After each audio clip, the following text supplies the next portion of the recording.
자, 그래서 첫 번째 과학 강의 시작하도록 하겠습니다.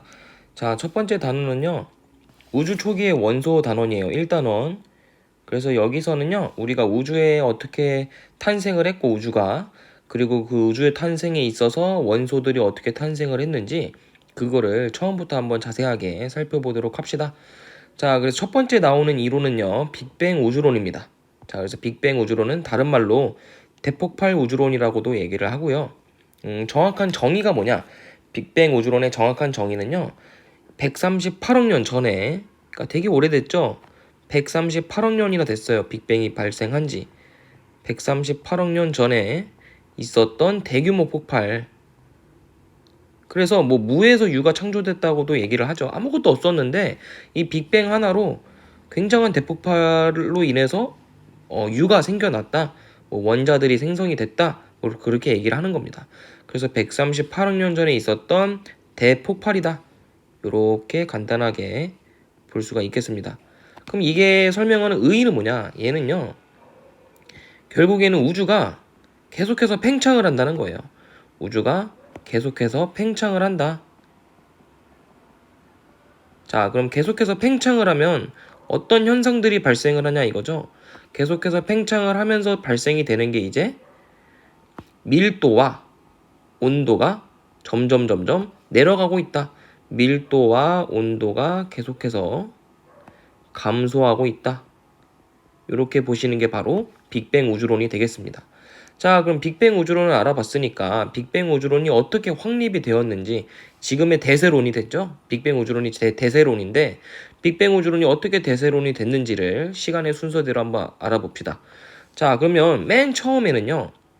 정적 우주론이라는 것하고 그리고 동적 우주론이 쌍방을 이뤘어요. 맨 처음에는. 그래서 정적 우주론은 잘 아는 과학자일 겁니다. 얘는 아인슈타인이 열심히 밀고 있었어요. 아인슈타인이라는 과학자가 열심히 밀고 있었고요. 그리고 동적 우주론 같은 경우는 프리드만이라는 사람이 주장을 하던 우주론입니다. 자, 그래서 이 두 가지 우주론이 어떤 우주론인지부터 살펴보면은 정적 우주론은요. 어떤 우주가 이렇게 있으면 그 안에 뭐 별들도 있을 것이고 뭐 은하도 있을 것이고요. 은하도 있을 것이고 그리고 뭐 각종 행성들도 막 있겠죠. 그죠? 그럼 이렇게 존재하는 은하가 더 이상 커지지 않고 그냥 처음에 발생이 됐던 그대로 계속해서 정지한다. 가만히 있다라는 얘기입니다. 그래서 정적 우주론은 두 글자로 요약을 하면 정지해 있다라고 생각을 하시면 편합니다. 정지. 더 이상 팽창 또는 수축을 하지 않고 그냥 가만히 존재한다. 이게 정적 우주론이 되는 거고요. 그 다음에 프리드만이 주장한 동적 우주론 같은 경우는 우주의 크기가 계속해서 커진다라는 것을 얘기하고 있는 겁니다. 우주의 크기가 계속해서 커진다. 점점 증가를 하는 거죠. 팽창 또는 수축을 한다라는 건데 그럼 그 안에 있는 이런 것들도 이렇게 존재를 하겠죠. 우주. 그래서 동적 우주론은 그냥 간단하게 얘기를 하면은 팽창한다. 우주가 팽창한다라는 거를 주장했던 그런 과학자가 되겠습니다. 자, 그럼 이 둘 중에서 누가 이겼냐? 동적 우주론하고 정적 우주론 중에서 동적 우주론이 이기게 돼요. 근데 우리가 우주론 자체가 이겼다라는 얘기가 무슨 얘기냐면 어떤 증거가 발견돼서 얘일 수밖에 없다는 거야, 결국에는. 그럼 어떤 증거가 발견이 됐냐? 얘는 어떤 증거가 발견이 됐냐면 우주 팽창의 증거가 관측이 됐어요. 우주 팽창의 증거가 관측이 됐다. 그러니까 우주가 정지해 있으면은 당연히 우주 팽창한다는 걸 찍었으면은 그게 바로 증거가 직접적인 증거가 되겠죠. 그죠? 그래서 우주 팽창의 증거는 누가 찍었냐면 허블이라는 사람이 그의 망원경, 그의 이름을 딴 망원경으로 우주가 점점 커지고 있다는 걸 직접적으로 이 카메라로 찍었습니다. 망원경이죠, 정확히 말하면. 그래서 증거를 제시해서 동적 우주론이 그 당시에는 이기게 되었다. 그래서 우주가 팽창한다는 걸 우리 인류가 알게 되었어요. 그럼 그 다음에는 팽창하는 것 가지고도 이제 싸우게 됐는데 그게 바로 이제 빅뱅 우주론과 정상 우주론입니다. 그래서 빅뱅 우주론은 누가 주장을 했냐? 가모프라는 사람이 주장을 했고요. 그리고 정상 우주론은 누가 주장을 했냐면 호일이라는 사람이 주장을 했습니다. 자, 그래서 각각의 우주론을 보시면 가모프라가 주장한 빅뱅 우주론은 뭐냐면요. 우주가 팽창을 해. 팽창을 하는데, 그러니까 뭐 예를 들어서 이렇게 조그만했던 우주라고 해보자. 이렇게 조그만했던 우주가 팽창을 했어.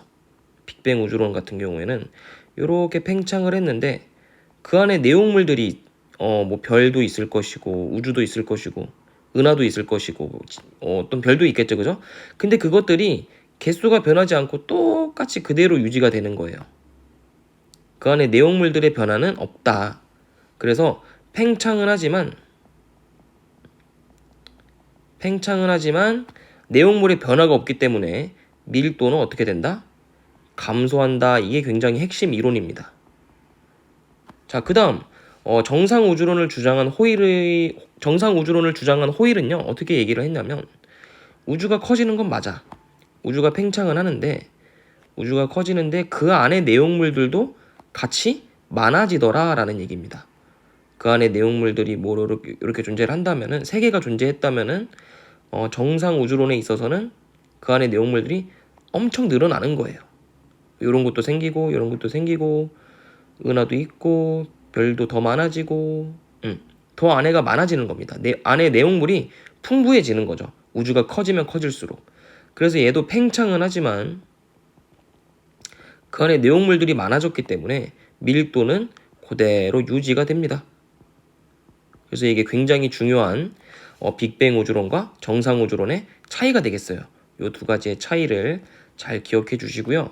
자, 그럼 밀도가 감소하면 직접적으로 영향이 어떤 거에 영향을 주냐면 온도에 영향을 줍니다. 그래서 밀도가 감소하면 온도 또한 감소를 하게 돼 있어요. 온도는 하강하겠죠. 근데 밀도가 유지되면 온도는 그대로 유지가 되더라. 그러면 이게 왜 그런지 좀 이해를 해보면요. 밀도가 감소하면 왜 온도가 하강하고 밀도가 유지되면 왜 온도가 유지되는지. 자, 예를 들어서 남극 대륙이 있다고 한번 해보자. 남극 대륙에 펭귄들이 열심히 살고 있어요. 근데 펭귄들이 어떻게 붙어 있죠? 어떻게 존재하고 있죠? 이렇게 서로 바닥바닥 붙어 있죠, 그죠? 서로 떨어져 있진 않잖아, 그지? 이게 왜 이렇게 펭귄들이 남극 대륙에서 이렇게 붙어 있을까? 그 이유를 한번 생각해 보면은 붙어 있으면 뭐가 많아져? 에너지가 높아지죠, 그죠? 열이 나죠, 붙어 있으면. 그렇기 때문에 밀도를 높여서 이렇게 같은 공간이더라도 이렇게 조밀조밀하게 서로 붙어서 밀도를 높인 거예요. 그래서 밀도를 높여서 에너지를 높였기 때문에 온도가 올라간다. 그래서 우리가 간단하게 밀도와 온도는 비례관계다라고 생각을 하시면 되겠습니다. 서로 비례하더라. 그래서 밀도가 감소하면 온도가 하강한다. 그리고 밀도가 유지되면 온도는 유지된다. 근데 이건 뭐 절대적인 건 아니고요. 그냥 우리가 우주론적으로 봤을 때만 해당하는 거니까 여기서만 기억해 주시면 되겠습니다. 자, 그래서 밀도가 감소하면 온도가 내려가고 밀도가 유지되면 온도가 유지되더라. 근데 그 두 가지 중에서 그럼 누가 이겼냐? 바로 빅뱅 우주론이 이기게 됩니다. 그래서 지금의 대세 우주론으로 자리를 잡게 됐죠. 자, 그럼 이거는 증거가 뭐였냐면은 두 가지가 있었어요. 첫 번째는 일단 수소와 헬륨, 나중에 배울 건데 수소와 헬륨 원자 핵에 대해서 질량비를 예측했었습니다. 근데 이 질량비를 그대로 맞췄어요. 실제로 까보니까 이 수소와 헬륨의 원자핵의 질량비가 3대 1인 게 밝혀졌거든.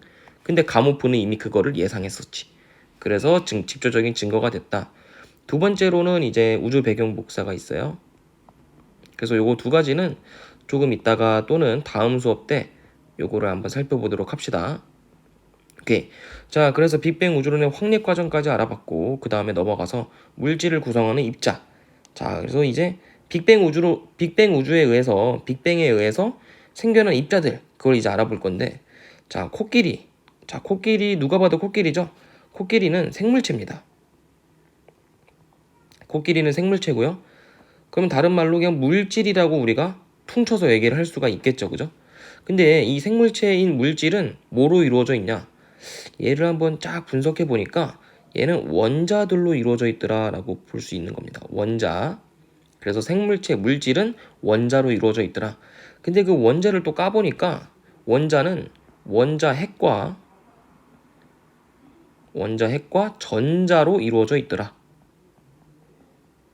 자, 그러면 이 원자 핵을 또 까보니까 원자 핵은 양성자랑 중성자로 이루어져 있더라. 계속해서 늘어나죠. 그죠? 그래서 양성자랑 중성자로 이루어져 있었고, 양성자랑 중성자랑 또 확대를 해보니까 쿼크로 이루어져 있더라. 그래서 여기까지가 이 생명체, 즉 물질을 쭉 그 구성 원소를 쭉 따라가 본 겁니다. 근데 이것들이 어떻게 만들어졌는지도 좀 알아보면 재밌겠죠, 그죠? 그래서 첫 번째, 빅뱅 이후에 기본 입자가 생성이 됩니다. 빅뱅이 처음엔 있었어요. 원래 아무것도 없었는데. 그래서 빅뱅이 빵 터지고 난 다음에 바로 기본 입자가 이렇게 생성을 하는데, 그럼 기본 입자가 무엇이냐? 기본 입자는요, 바로 쿼크와 전자, 이 두 가지로 우리가 기본 입자라고 얘기를 합니다. 그래서 쿼크와 전자, 이 두 가지가 기본 입자다. 이거 꼭 알아주시면 되고요. 그럼 기본 입자가 뭐냐면, 기본 입자라는 거는 더 이상 분해가 안 돼요. 그러니까 쿼크랑 전자를 분해하려고 해도 더 이상 분해가 안 되더라.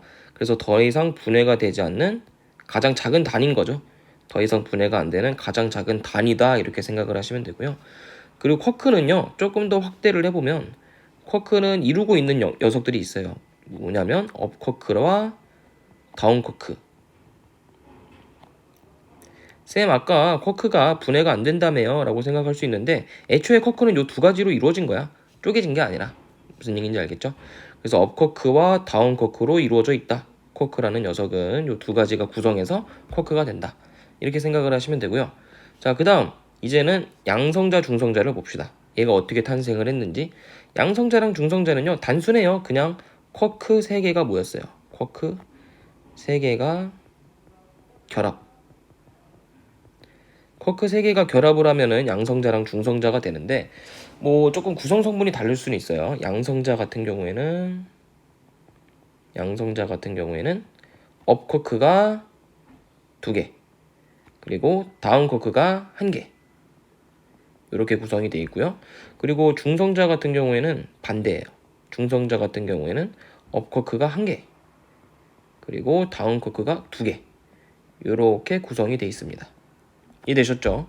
그래서 쿼크 3개가 결합을 해서 양성자와 중성자를 이룬다, 이렇게 아시면 되겠고요. 자, 그럼 이 쿼크 3개가 어떻게 결합을 했는지를 좀 알아볼까? 쿼크가 빅뱅 이후에, 그러니까 쌤, 그럼 그냥 빅뱅이 땅 터진 다음에 그냥 한 번에 그냥 만들어질 수는 없는 거예요 라고 생각할 수 있는데, 온도가 너무 높아서 불가능해. 그래서 온도가 점점 식어야 돼요. 그 온도가 식는 원리는 어떻게 된다? 아까 저기 위에서 배웠던 우주가 팽창하면서 밀도가 감소하고, 그래서 온도가 하강한다고 배웠죠. 그래서 이렇게 온도가 내려가기 때문에 이게 굉장히 중요한 거야. 온도가 내려갔기 때문에 이런 양성자, 중성자들이 만들어질 수가 있었다. 빅뱅 이후 약 10의 마이너스 6승 초 후에 이렇게 탄생이 된 건데, 이게 결과론적으로는 뭐다? 온도가 내려갔기 때문에 가능했다. 온도의 하강, 요것 때문에 결합이 가능했다. 이렇게 생각을 하시면 되겠습니다. 결합이 가능했다. 자, 그러면 좀 양성자랑 중성자에 대해서 조금 더 자세하게 한번 알아봅시다. 자, 일단 아까 중성자는요, 다운 쿼크 2개로 이루어져 있다 했죠. 업 쿼크 하나랑. 근데 구성 요소 중에서 다운 쿼크가 업 쿼크보다 질량이 조금 더 무거워요. 얘가 다운 쿼크가 업 쿼크보다 질량이 조금 더 무겁다. 그럼 당연히 중성자의 질량이 양성자의 질량보다 더 무겁지 않을까, 얘들아? 그지? 다운 쿼크가 더 많으니까. 그러면 중성자의 질량이 양성자의 질량보다 조금 더 커요. 그렇기 때문에 발생하는 현상이 있는데, 우리가 이 양성자랑 중성자는 서로 자유롭게 바뀝니다. 양성자에서 중성자도 되고요. 중성자에서 양성자로 바뀔 수도 있어. 근데 그 바뀌는 원리가 뭐냐면, 아까 쌤이 양성자가 질량이 좀 더 작다고 했죠. 그럼 질량이 작은 녀석은 에너지를 원해요. 그러니까 에너지가 질량의 역할을 하는 거야. 그래서 에너지를 흡수해서 그 부족한 질량을 채우는 거지. 그래서 에너지를 흡수해서 중성자가 될 수가 있고요. 반대로 중성자는 양성자보다 질량이 더 크기 때문에 에너지를 반대로 방출을 한다라고 생각을 하시면 되겠습니다. 그러니까 질량이 에너지 역할을 하는 거예요. 아시겠죠? 자, 그래서 이게 좀 큰 역할을 하는데, 그러니까 우주 초기라고 해도 뭐 이 기본 입자가 생성이 되고 양성자, 중성자가 생성됐을 당시를 얘기하는 겁니다. 그때가 이제 우주 초기인데, 우주 초기에는요, 양성자랑 중성자가 1대1로 결합을 하고 있었어요. 그러니까 서로 개수비가 똑같아. 생긴 게 똑같이 이렇게 1대1로 결합을 하고 있었습니다. 양성자가 빨간색으로 체크를 할게요. 그래서 이 빨간색 양성자 몇 개? 8개. 하나, 둘, 셋, 넷, 다, 일곱, 8개 맞죠? 그죠? 이렇게 1대1로 결합을 하고 있었는데, 이게 어느샌가 시간이 조금 지나고 나니까 어떻게 됐냐면, 아까 선생님이 뭐라 그랬죠? 중성자가 양성자가 되기 위해서는 에너지를 방출해야 된다. 그리고 양성자가 중성자가 되기 위해서는 에너지를 흡수해야 된다라고 했죠. 근데 시간이 지나고 보니까 우주의 에너지가 어떻게 되고 있는 거야? 우주 전체의 에너지가 점점 줄어들고 있는 거예요. 왜? 온도가 계속해서 내려가기 때문에. 그래서 우주 전체의 에너지가 낮아지고 있으니까 양성자가 어디서 에너지를 흡수하기가 힘든 거예요. 에너지가 낮아지고 있는데, 그지? 그러니까 에너지 방출만 늘어나고 에너지 흡수는 적어지는 겁니다. 그래서 중성자가 양성자가 되기는 쉬워지고 양성자가 중성자가 되기는 어려워졌어요. 그래서 그 결과 어떻게 개수비가 바뀌었냐면, 양성자가 중성자가 되기 어렵다고 했죠. 대신에 중성자는 양성자로 많이 바뀌어서 조금 시간이 흐른 후에 개수비를 측정해 보니까 몇 대 몇까지 갔냐면 양성자가 14개를 차지하게 됐습니다. 그러니까 우주 전체에 14개가 있다는 게 아니야. 그러니까 개수비로 봤을 때라는 얘기예요. 그냥 간단한 정수비로 봤을 때. 이해되셨죠? 양성자가 14개. 그러니까 중성자가 딱 2개 남은 겁니다. 무슨 얘기인지 알겠어요? 그래서 몇 대 몇을 차지했다? 14대 2가 되었다. 시간이 흐른 후에. 알겠죠? 이게 언제냐면, 정확히 표현을 하자면은 헬륨 원자 핵이 헬륨이 딱 탄생, 헬륨 원자 핵이 생성될 때 시기라고 보시면 돼요. 알겠죠? 헬륨 원자 핵이 생성될 당시의 개수비가 14대 2인 겁니다. 알겠죠? 이거 되게 중요하니까 꼭 기억해 두시고요. 자, 그럼 이제 다음에 원자핵 생성으로 넘어가겠습니다. 자, 원자핵 생성은 아까도 얘기를 했지만 원자핵은 양성자랑 중성자랑 합쳐져서 만들어져요. 근데 조금 특이한 애가 있는데, 수소 원자핵과 그리고 헬륨 원자핵, 요 두 가지만 볼 겁니다. 여기 파트에서는. 그래서 수소 원자핵 같은 경우는 얘는 되게 특이한 게, 양성자 한 개가 그냥 똑같은, 양성자 한 개가 그냥 수소 원자핵 하나랑 똑같아요. 그러니까 수소 원자핵이다 하면 그냥 양성자 한 개야. 무슨 얘기인지 알겠지? 뭐 결합이 필요가 없어요. 이미 만들어져 있던 거야. 그러니까 수소 원자핵은 양성자 한 개랑 똑같다. 근데 헬륨 원자핵 같은 경우는 양성자가 몇 개 필요하냐면 2개. 양성자가 2개 필요하고요. 그리고 중성자도 2개 필요합니다.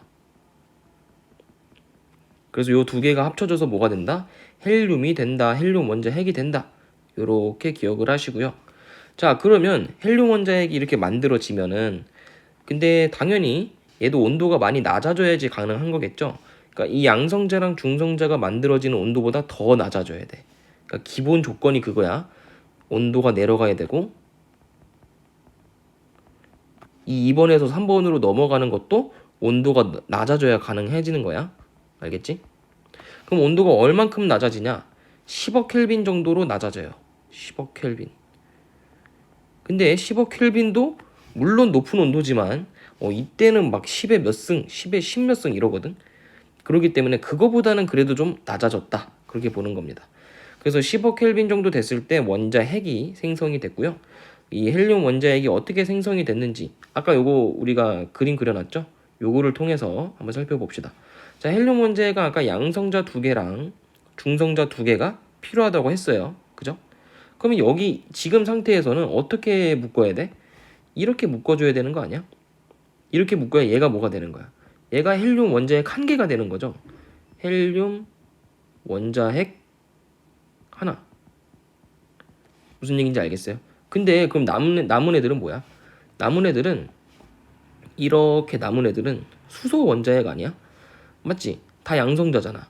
그러니까 이런 수소 원자핵이 몇 개 있냐? 수소 원자핵 같은 경우는 몇 개 있냐면 세보시면은 12개죠. 이해돼요? 수소 원자핵은 12개입니다. 그러면 수소 원자핵과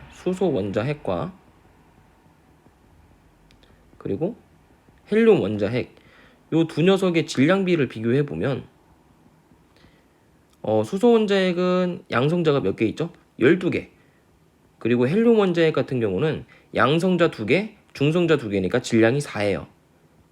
그러니까 요거 동그라미 하나당 질량이 1인 거예요. 아시겠죠? 그럼 수소 원자핵이 12, 헬륨 원자핵은 4니까 간단한 정수비로 약분하면은 3대 1이죠. 이게 굉장히 중요합니다. 이 3대 1이 결국에는 뭐를 얘기하는 거야? 이게 아까 가모프가 주장했던 빅뱅 우주론의 증거가 되는 거예요. 이게 빅뱅 우주론의 증거가 된다. 그러니까 이게 가모프가 빅뱅 우주론을 얘기하면서 처음에 기본 입자 수소 원자핵과 헬륨 원자핵의 비율은 3대 1일 것이다 라고 예상을 했는데 그게 직접적으로 이렇게 밝혀지게 되었죠. 그래서 가모프가 대단한 사람이라는 거예요. 그래서 여기까지 원자핵의 생성까지 한번 알아봤고요. 마지막으로 핵합성 요거 한번 살펴봅시다. 핵합성. 여기 아래 빈 공간에 한번 해볼 건데 그러니까 핵이 어떻게 합성이 되는지를 헬륨 원자핵까지 알아볼 건데요. 처음에 이렇게 양성자, 중성자가 있었어요. 이렇게 양성자, 중성자. 그래서 여기도 양성자, 중성자 똑같이 똑같이 양성자, 중성자 그려주시고 결합을 이제 시작을 할 겁니다. 근데 당연히 결합을 하려면 좀 높은 에너지가 필요해요. 그래서 이렇게 결합을 해서 뭐가 만들어지더라? 결합을 해서 중수소 원자핵이 됩니다. 이렇게. 그리고 여기도 마찬가지로 결합을 해서 중수소 원자핵이 됩니다. 이렇게. 그러니까 중수소 원자핵이라는 건 이렇게 양성자 하나, 중성자 하나가 결합한 애를 말하는 거예요. 양성자 하나, 중성자 하나. 그럼 얘네 둘이 결합을 하면 뭐가 되냐? 얘네 둘이 결합을 빵 하게 되면은 얘는 삼중수소 원자핵이 됩니다. 삼중수소 원자핵이라는 거는 양성자 하나, 중성자 2개. 이해되죠? 그리고 뭐가 튀어나가냐면 양성자가 튀어나가요, 밖으로. 자, 그리고 이렇게 삼중수소 원자핵이랑 또 뭐랑 결합을 하냐면 밖에서 만들어졌던 중수소 원자핵이랑 또 결합을 합니다. 이렇게. 그래서 중수소 원자핵이랑 결합을 해서 뭐가 되냐? 결국에는 헬륨이 만들어지게 됩니다. 헬륨이 만들어지게 되고요. 그 결과물로 뭐가 튀어나가냐면 중성자가 튀어나가요. 중성자가 튀어나가고 헬륨 원자핵이 이렇게 만들어진다. 여기까지 요 핵합성까지 너네가 완벽하게 이해를 해주셔야 되고요. 얘가 뭐다? 얘가 헬륨. 얘는 뭐다? 얘는 중수소 원자핵. 그리고 얘는 뭐다? 얘가 삼중수소예요. 얘가 삼중수소 원자핵이고 얘가 중수소 원자핵입니다. 중수소 원자핵. 그래서 여기까지 핵합성까지 우리가 1단원 파트를 알아봤고요. 여기까지 필기 잘 해주셨으면 다음에는 이제 뭘 배울 거냐면 원자가 어떻게 만들어졌는지부터 1단원 끝까지 진도를 나가도록 하겠습니다. 그래서 여기까지 고생 많으셨고 수고했어요.